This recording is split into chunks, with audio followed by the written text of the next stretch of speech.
Agence 16, la vidéo, vas-y, notre dimension. Les Congolais, voici votre agence. Avec ingénieur Tonton Mwinga 16 mm. Papa, na Kevin, Agence 16, j'étais à Mila, Bazako, Kadesa, Kokola, toujours imité mais jamais égal. 16 mm. 16 mm. 16 mm. 16 mm.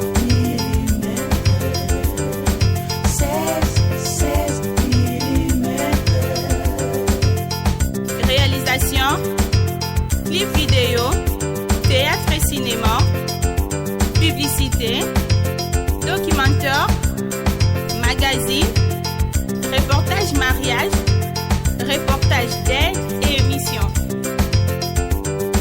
16 mm. 16 mm. Oui, c'est une société humaine. Les intelligences, on les conjugue. Bato banso baebi basali musala pour que le cérémonial réussisse.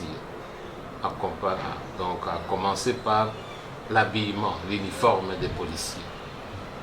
C'est là comment il y a motuya mingi aux policiers ayeba dans la population que oana zali agent. Pour bato musu bongo na ngoko na boye na tenue civile na cité, bala okanga bato basala ba point chaud ya okanga bato non biso ba policier. Non.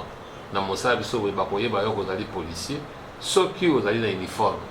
Pe uniforme wana boye ezala manyuka te, ezala uniforme oyo bato baso bayebi ke tenue ya police ezalaka modèle oyo police nationale congolaise nde bako identifier biso na molato na biso comme bato bandeko biso ba FARDC okoyeba bango na molato ya biso yango wana omoni ke réussite ezali mpona yango parce que l'état atie maboko na ye na kati ya kesi pour que asombela biso uniforme oyo boye okosomba yango te okosomba te non ezali l'état akokomande mpona biso l'état akolatisa biso mpo tobima ndenge wana lolenge tozalaki lelo eza mosala oyo tosalaka comme naza na responsabilité wana hiérarchie na ngai à l'occasion de la cérémonie à modèle de boye j'ai mis une mosala pour la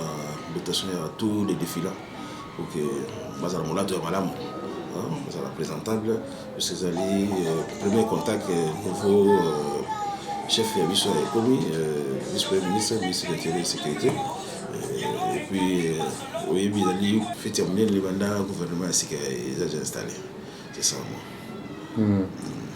Po tomoni ki vice-premier ministre de l'Intérieur azalaki wana oyaki esengo makasi komona basoda ya mboka Congo tenizo ngenga etolobi barekonetaka soda na molato na ye ndenge balati wana nde molato ya feti nzenge na feti monene efalenga balata ndenge esengeli donc nyonso oyo ezali mosala ezala sous notre responsabilité kolata bapolisier ya république oyo nyonso tout c'est ça le problème kasi vice-premier ministre epi andimi bino ke bolati kitoko esala ndenge nini na motema na yo non seulement ye nde mokonzi ya likolo mais bafleur wana babwakeli biso bon plus particulièrement direction de la logistique na ngai oyo moto na responsabilité ya département des uniformes tozwi tosepeli soki osali mosala malamu bakomisi ezala esengo mingi merci. Agence 16, la vidéo, vas-y, notre dimension. Les Congolais, voici votre agence. Avec ingénieur Tonton Mwinga 16 mm. Papa, na Kevin, Agence 16, j'étais à Mila, Bazako, Kadesa, Kokola, toujours imité mais jamais égal.